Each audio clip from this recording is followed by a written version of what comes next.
Hello കൂട്ടുകാരെ, അപ്പോൾ നമ്മുടെ ഇന്നത്തെ ഒരു ദിവസത്തിലേക്ക് എല്ലാവർക്കും സ്വാഗതം. അപ്പോൾ ഇതെൻ്റെ ഒരു ഡേ ഇൻ മൈ ലൈഫ് എന്ന് പറയാൻ പറ്റില്ല, സൺഡേ വ്ളോഗാണ്. സൺഡേ ആയതുകൊണ്ട് തന്നെ വളരെ ലേറ്റായിട്ടാണ് എഴുന്നേറ്റ് വന്നത്. അപ്പോൾ രാവിലെ തന്നെ നല്ല മഴയൊക്കെ ഉണ്ടായിരുന്നു. ഇപ്പോൾ ഒന്ന് തോർന്നിട്ടേ ഉള്ളൂ ചെറുതായിട്ട്. ഒരു 8:30 ഒക്കെ കഴിഞ്ഞു കേട്ടോ ഞാൻ എഴുന്നേറ്റപ്പോൾ. കാരണം അല്ലാത്ത ദിവസങ്ങളിലെല്ലാം 5:30 എഴുന്നേക്കുന്നതാണ്. ആകെ ഞായറാഴ്ച മാത്രമേ ഒരു സമയം കിട്ടുന്നുള്ളൂ. അതുകൊണ്ട് മാക്സിമം അത് കിടന്നുറങ്ങും.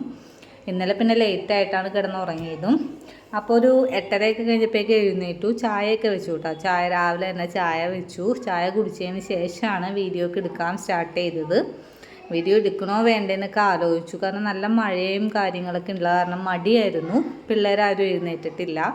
അപ്പം നമുക്ക് ഞായറാഴ്ചകളിൽ നമ്മളങ്ങനെ ബ്രേക്ക്ഫാസ്റ്റ് വലിയ കാര്യമായിട്ടൊന്നും ഉണ്ടാക്കാറില്ല. കാരണം ഒന്നാമത് നമ്മൾ ലേറ്റായിട്ടാണ് എണീക്കാറ്. അപ്പോൾ ഇരുന്ന് ഇനി ഉണ്ടാക്കാൻ ഭയങ്കര മടിയായിരിക്കും. എണീക്കുമ്പോൾ തന്നെ നല്ല വിശപ്പുണ്ടാവും. അപ്പോൾ എന്തെങ്കിലും തട്ടിക്കൂട്ട് കാര്യങ്ങൾ ഉണ്ടാക്കി നമ്മൾ അഡ്ജസ്റ്റ് ചെയ്യും. എല്ലാ പ്രാവശ്യവും അങ്ങനെ തന്നെയാണ്.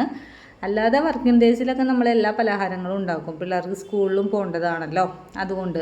അപ്പോൾ ഇന്ന് ഞാൻ ഉണ്ടാക്കാൻ പോകുന്നത് ബ്രെഡും മുട്ടയും. ബ്രെഡ് ഒന്ന് റോസ്റ്റ് ചെയ്ത്, ഒരുപാട് റോസ്റ്റ് ചെയ്യാൻ നമ്മുടെ കയ്യിൽ നെയ്യ് ഉണ്ടായിരുന്നില്ല. അതുകൊണ്ട് ഞാനൊന്ന് ജസ്റ്റ് ഒന്ന് ചൂടാക്കി എടുക്കാമെന്ന് ചോദിച്ചു.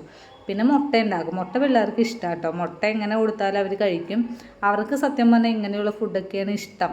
അല്ലാതെ പുട്ട്, ദോശ, ഇഡ്ഡലി അങ്ങനെയൊക്കെ കൊടുത്താൽ കഴിക്കാൻ കുറച്ച് ബുദ്ധിമുട്ടാണ്. ഇങ്ങനെ നൂഡിൽസോ ബ്രെഡ് ഓംലേറ്റോ അങ്ങനെ എന്തെങ്കിലുമൊക്കെ കൊടുത്താൽ ഭയങ്കര ഇഷ്ടമാണ് കഴിക്കാനൊക്കെ.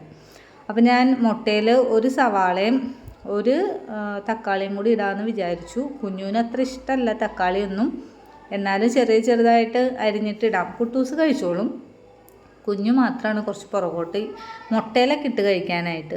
അപ്പോൾ എന്തായാലും ഞാൻ രണ്ടും കൽപ്പിച്ച് അവർ എഴുന്നേൽക്കുന്നതിന് മുന്നായിട്ട് ഞാനിത് സെറ്റ് ചെയ്യാമെന്ന് വിചാരിച്ചു. അപ്പോൾ എല്ലാ കാര്യങ്ങളും റെഡിയാക്കിക്കൊണ്ടിരിക്കുകയാണ്. സൺഡേ ആയതുകൊണ്ട് ഇന്ന് എന്തായാലും പുറത്തേക്കൊന്നും പോകുന്നില്ല കേട്ടോ. കാരണം മഴയുണ്ട്. പിന്നെ വീട്ടിൽ നല്ല പരിപാടിയാണ്. കാരണം ഒരാഴ്ചയിലെ ക്ലീനിങ് മൊത്തം വന്നത് സൺഡേ ആണ് വന്നത്. ഈ പിള്ളേർ വീട്ടിൽ ഒറ്റയ്ക്ക് ഇരിക്കുന്നതുകൊണ്ട് ഞാൻ എത്ര ശരിയാക്കിയാലും അത് അവർ കൊളാക്കും. അതുകൊണ്ട് സൺഡേ ആണ് ഒരു ഡീപ്പ് ക്ലീനിങ് വരുന്നത്. അതുകൊണ്ട് തന്നെ സൺഡേ എങ്ങും പോകാനുള്ളൊരു സമയം കിട്ടാറില്ല. എല്ലാ പണിയും തീർന്ന് വരുമ്പോൾ ഒരു 2 മണി 3 മണിയൊക്കെ കഴിയും. അതുകൊണ്ട് ഞാൻ എങ്ങും പോകാറില്ല സൺഡേ മാക്സിമം. അപ്പോൾ ഇന്ന് ബ്രേക്ക്ഫാസ്റ്റൊക്കെ കഴിഞ്ഞ് നേരെ നമ്മൾ ക്ലീനിങ് പരിപാടിയിലോട്ട് കടക്കും.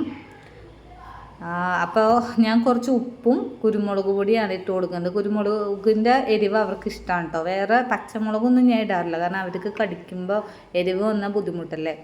അതുകൊണ്ട് ഞാൻ കുരുമുളക് പൊടിയാണ് ഇട്ട് കൊടുക്കാറ്. അപ്പോൾ അതിട്ട് നന്നായിട്ട് ഇളക്കിയിട്ട് മുട്ട ഒന്ന് റോസ്റ്റ് ചെയ്തിട്ട് സെപ്പറേറ്റ് ആണ് ഉണ്ടാക്കണം. മുട്ട വേറെ വറക്കും, ബ്രെഡ് വേറെ വറക്കും. അങ്ങനെയാണ്. ചില സമയങ്ങളിൽ ഞാൻ ബ്രെഡിൻ്റെ ഉള്ളിൽ മുട്ടയൊക്കെ വെച്ചിട്ട് വറുത്ത് കൊടുക്കാറുണ്ട്. അല്ലാത്ത സമയത്ത് ഇങ്ങനെ ചെയ്യാറുണ്ട്. ഏതായാലും അവർക്ക് ഇഷ്ടമാണ്. രണ്ടും അവർ കഴിച്ചോളും. അവർ തന്നെ ബ്രെഡൊക്കെ എടുത്ത് ഞാനില്ലാത്ത സമയത്തേ, ഞാൻ ഓഫീസിൽ നിന്ന് വരുന്ന ലേറ്റൊക്കെ ആകുമ്പോൾ ചായയൊക്കെ ഉണ്ടാക്കി കുടിക്കും. ബ്രെഡൊക്കെ താനേ പൊരിച്ച് കഴിക്കും.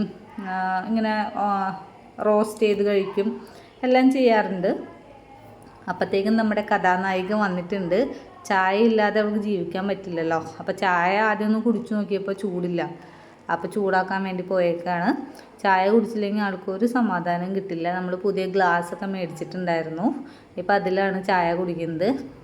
അപ്പോൾ ചായ കുടിച്ചു. ഞങ്ങൾ ബ്രേക്ക്ഫാസ്റ്റൊക്കെ കഴിച്ചു. അപ്പം ഞാൻ ഇന്നലെ കുറച്ച് ചിക്കനൊക്കെ മേടിച്ചിട്ടുണ്ടായിരുന്നു. സൺഡേ ആയതുകൊണ്ട് ചിക്കൻ ഇന്നലെ രാത്രി തന്നെ ഞാൻ വാങ്ങിച്ചിട്ട് വന്നിട്ട് വിനാഗിരിയും കുറച്ച് മഞ്ഞൾപ്പൊടിയൊക്കെ ഇട്ട് കഴുകി നീറ്റായിട്ട് ഫ്രിഡ്ജിൽ വെച്ചിട്ടുണ്ടായിരുന്നു. അതിൽ നിന്ന് കുറച്ച് തന്നെ എടുത്ത് ഞാൻ വെള്ളത്തിലിട്ടു ഒന്ന് തണുപ്പ് മാറാനായിട്ട്. പിന്നെ നമ്മുടെ ക്ലീനിങ് പരിപാടിയിലോട്ട് കിടക്കുകയാണ്. കാരണം നിങ്ങൾക്കിപ്പോൾ കണ്ടാൽ തന്നെ അറിയാൻ പറ്റും.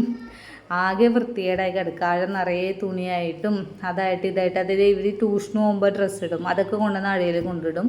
അങ്ങനെ ഒരാഴ്ചത്തെ മൊത്തം തുണികളുണ്ട്. ഇപ്പോൾ ഇവിടെ കണ്ടു കഴിഞ്ഞാൽ നിങ്ങൾ തന്നെ ചോദിക്കും, ഇവിടെ അടിച്ചു വാരാറുണ്ടോ തുടയ്ക്കാറുണ്ടോ? അങ്ങനെ ചോദിക്കണേൽ ഒരു അത്ഭുതവും ഇല്ല. കാരണം ഈ ഒരാഴ്ച കൊണ്ട് വൈകുന്നേരം ഞാൻ വന്നിട്ട് അത്യാവശ്യം ഒന്ന് ടച്ചപ്പ് ചെയ്യാറുണ്ട്. അതിൽ കൂടുതൽ ഡീപ്പായിട്ട് ക്ലീനിങ് ഒന്നും നടക്കില്ല. കാരണം ഞാൻ വരുമ്പോഴേക്ക് 8:30 ആവും. അപ്പോൾ ജസ്റ്റ് ഒന്ന് അടിച്ചു വരുന്നത് മാത്രം. ഡീപ്പായിട്ട് ക്ലീൻ ചെയ്യണത് സൺഡേ ആണ്. അതിൻ്റെ കോലമാണ് കാണുന്നത്. അത്രയ്ക്കും അഴുക്കാണ്. കട്ടിൻ്റെ അടിയിൽ നിന്നും അവിടെ നിന്ന് ഇവിടെ നിന്നൊക്കെ ഇവർ പേപ്പറൊക്കെ കട്ട് ചെയ്തിട്ടിട്ട് കിട്ടിയ സാധനങ്ങളാണ്. അതിൻ്റെ ഇടയ്ക്ക് ഞാൻ വന്ന് ചിക്കൻ കറിക്കുള്ള സാധനങ്ങൾ റെഡിയാക്കുന്നുണ്ട്. പിന്നെ ഇത് നമ്മൾ മെഡിലൈസ് കുഞ്ഞുവിൻ്റെ തലയിലും കുട്ടൂസിൻ്റെ തലയിലൊക്കെ പെയിൻ ഉണ്ടായിരുന്നു. ഇപ്പം ഇല്ല കേട്ടോ. നമ്മളൊന്ന് 1-2 ആഴ്ചയായിട്ട് ഇത് നന്നായിട്ട് യൂസ് ചെയ്യുന്നുണ്ട്. അതുകൊണ്ട് പേൻ ശല്യമൊക്കെ മാറിയിട്ടുണ്ട്. അപ്പം നമ്മുടെ ക്ലീനിങ് ഒക്കെ കഴിഞ്ഞു. ചിക്കൻ കറിയൊക്കെ വെച്ചു, ചോറ് വെച്ചു. ഞാൻ ചപ്പാത്തിയാണ് കഴിക്കുന്നത് ഉച്ചയ്ക്ക്. ഞാൻ ഡയറ്റ് ആയത് കാരണം ചോറ് ഇപ്പം നിർത്തി വെച്ചേക്കാണ്. 2 ചപ്പാത്തിയാണ് കഴിക്കുന്നത്. അപ്പം അതിനൊക്കെ ചിക്കൻ കറി ഇട്ടു. അപ്പോൾ കുഞ്ഞുന് ചപ്പാത്തി വേണമെന്ന് പറഞ്ഞിരിക്കുകയായിരുന്നു അവിടെ. അപ്പം ഞാൻ പറഞ്ഞു ചപ്പാത്തി എനിക്ക് മാത്രമേ ഉണ്ടായിട്ടുള്ളൂ, നിങ്ങൾ ചോറ് ഉണ്ടാകാൻ മതി എന്ന് പറഞ്ഞു. ഏകദേശം 2 മണിയൊക്കെ ആയിട്ടോ ഞങ്ങൾ ഫുഡ് കഴിക്കാനിരുന്നപ്പോൾ. അത്യാവശ്യം പണികളൊക്കെ തീർന്നു. നല്ല മഴയുണ്ട് പുറത്ത്, അതുകൊണ്ട് തന്നെ പുറത്തുള്ള പണികളൊന്നും നമുക്ക് ചെയ്യാൻ പറ്റില്ല. അകത്തുള്ള അത്യാവശ്യ കാര്യങ്ങളൊക്കെ കഴിഞ്ഞു. എൻ്റെ കുളിയൊക്കെ കഴിഞ്ഞു കേട്ടോ. കുളിയെല്ലാം കഴിഞ്ഞു, പിള്ളേരുടെ കുളിയെല്ലാം കഴിഞ്ഞു. ഇനി ഞാൻ കുറച്ച് നേരം റെസ്റ്റ് എടുക്കാമെന്ന് വെച്ചു. ഫുൾ ടൈം പണിയായിരുന്നല്ലോ. ഫുഡൊക്കെ കഴിച്ചു കുറച്ച് നേരം ഒന്ന് ഉറങ്ങിയൊക്കെ എഴുന്നേക്കാം.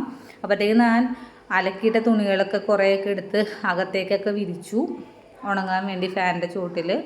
അപ്പോൾ ഇന്നത്തെ വീഡിയോ ഇത്രേ ഉള്ളൂ കേട്ടോ. എൻ്റെ ഒരു ഉച്ച വരെയുള്ളൊരു സമയമാണ്.